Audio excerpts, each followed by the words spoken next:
Well, for more on that, I'm now being joined by Glenn Carl, former intelligence officer, linked to the CIA.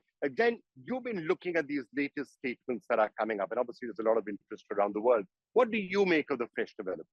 I regret to say, or actually, I think it's good that I say, is sort of much ado about not very much.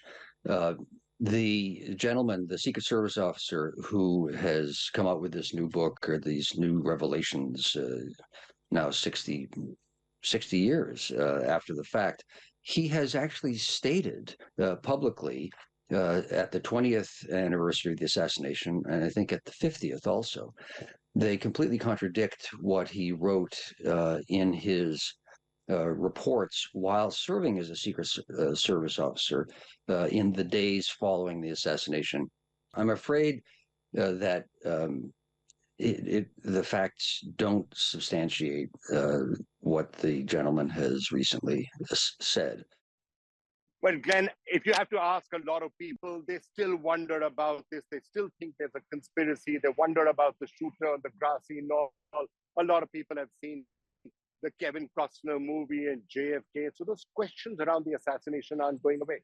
You are correct, completely correct, that I think probably a majority of people, many of whom I admire, whom I know and admire greatly and respect, do subscribe or at least claim to be open to conspiracy theory. But we should remember people are inclined to find reasons behind all events, and in particular, terrible, traumatic ones like the assassination of President Kennedy, which we could all see on the Zapruder film, and which I and anyone of my generation remembers vividly. But our natural human inclination to find simple explanations often misleads us.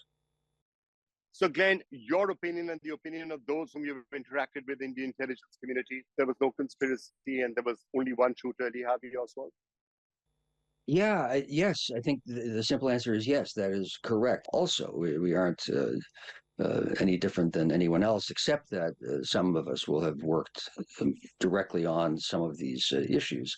And those people on the whole do accept the single shooter explanation and find really that the Warren Commission, with all recognition of the various flaws or imperfections that it had, fundamentally identified the right story.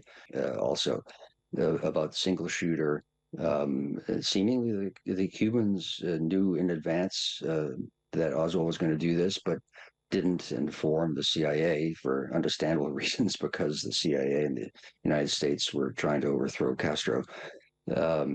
So yes, I think the short answer is my colleagues, experts, do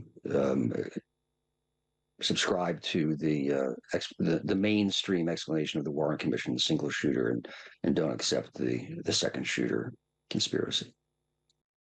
All right, Glenn, thank you so much for joining us. Okay, great. Thank you very much.